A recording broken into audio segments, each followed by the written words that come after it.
자, 그럼 계속해서 이번에는 외국인과 기관 쪽에서는 어떤 종목들 담아가고 있는지 함께 체크해 보도록 하겠습니다.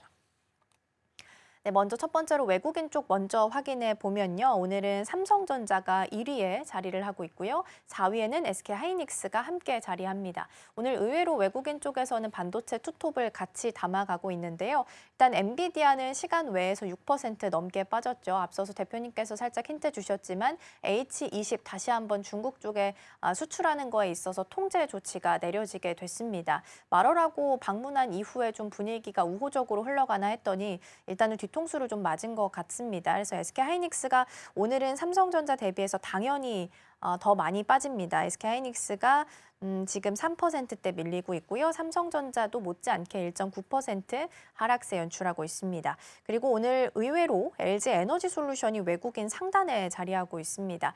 늘 LG엔솔은 약간 기관 쪽에서 러브콜 보내는 종목 중에 하나다라고 저희가 체크 같이 해왔었는데 오늘은 외국인 쪽 상단에 자리하고 있고요. 의외로 외국인과 기관 모두 다 현대차를 담아가고 있는 부분, 한국전력도 같이 위치하고 있다는 부분도 함께 보시면 좋겠습니다. 자, 그럼 일단은 반도체 이야기가 먼저 나왔으니까 여기부터 짚고 가겠습니다. H20 수출 통제 기습 발표했고요. 시간 외에서 엔비디아는 6% 넘게 하락세를 보이기도 했습니다. 지금 한 55억 달러, 우리 돈으로 7조 6천억 정도 분기 손실을 반영하게 될 거다라는 시각들이 있는데 지난번에 좀 숨통이 트이나 했는데 다시 이런 소식이 좀 나오게 됐어요. 그러면 우리 시장으로 끌고 와서 반도체 투톱으로 적용을 좀 해본다면 삼성전자에게는 다시 한번 SK하이닉스를 치고 갈 수 있는 또 다른 기회가 된 거예요? 저는 오히려 이거는 삼성이 좀 더 타격이 오히려 크지 그래요? 않을까라고 좀 보고 있는 상황인 게 결국엔 이제 H20에 대한 부분들을 조금 통제를 한다라고 한다면은 그 H20에 대한 이제 HBM을 이제 공급을 하는 게 이제 또 삼성전자다 보니까 간접적으로 저는 오히려 좀 영향을 받을 수도 있다라고 좀 판단이 되고 있고요.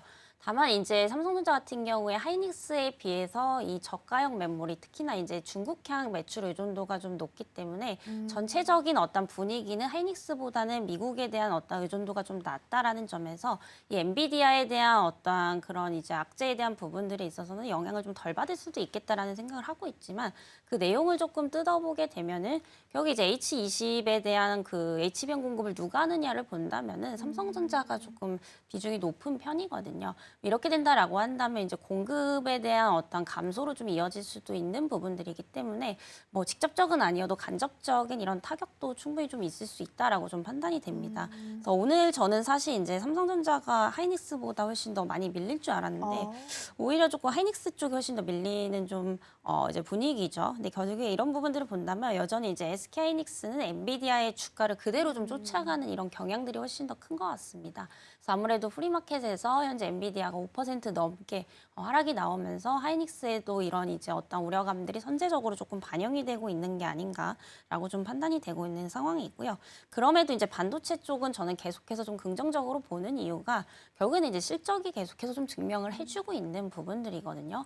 워낙에 지금 트럼프 같은 경우에 AI 규제를 계속해서 좀 압박을 하려고 하고 있고 또 관세에 있어서 가장 또 자동차 다음으로 타겟이 좀 될 수밖에 없기 때문에 이 매크로 환경에 의해서 흔들리고는 있지만 결국에는 이제 막상 실적을 열어보게 되면 굉장히 잘 나오고 있습니다.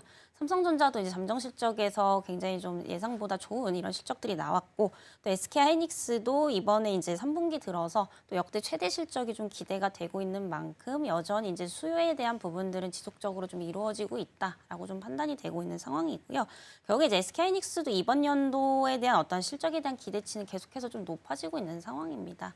특히나 이제 이번 1분기 실적도 영업이익이 6조 5천억 이상의 가능성이 이제 매우 높다라고 좀 보고 있기 때문에 여전히 이제 의심의 여지는 없지만 앞서 말씀드렸다시피 관세에 의해서 단기적으로 좀 흔들릴 수는 있습니다. 근데 중장기적으로는 여전히 좀 모아 가셔도 좀 좋지 않을까라는 말씀 우선 드리도록 하겠고요. 왜냐하면 이제 반도체가 우리가 미국만 볼 게 아니라 중국 쪽도 같이 봐야 된다라고 좀 말씀을 좀 드리고 있습니다. 여기 이제 중국 같은 경우에 지금 AI 쪽에 엄청나게 많은 또 투자를 하고 있죠. 그래서 옛날 같은 경우에는 중국이 무슨 기술이 있냐 이런 말들이 많았었는데 그 우려들이 이제 딥시크로 인해서 완전히 지금 해소를 시켰던 부분들이고요.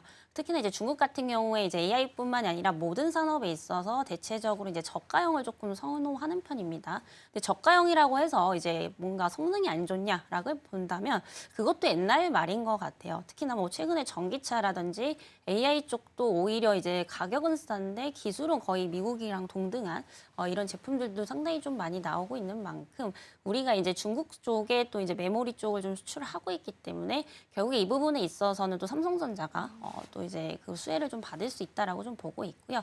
SK 하이닉스도 일부 이 부분에 대해서 충분히 좀 수혜를 받을 수가 있기 때문에 만약에 이제 미국 상황이 조금 기울어진다라고 하더라도 오히려 중국 쪽에서의 경기 회복세가 조금 뚜렷하게 난다라고 한다면 여기서도 이제 수익성 방어가 조금 될 수 있는 부분들이기 때문에 단기적으로는 흔들릴 수 있어도 여전히 이제 중장기적 관점에서는 좀 모아 가시는 것도 좀 나쁘지 않다라는 말씀 드리도록 하겠습니다.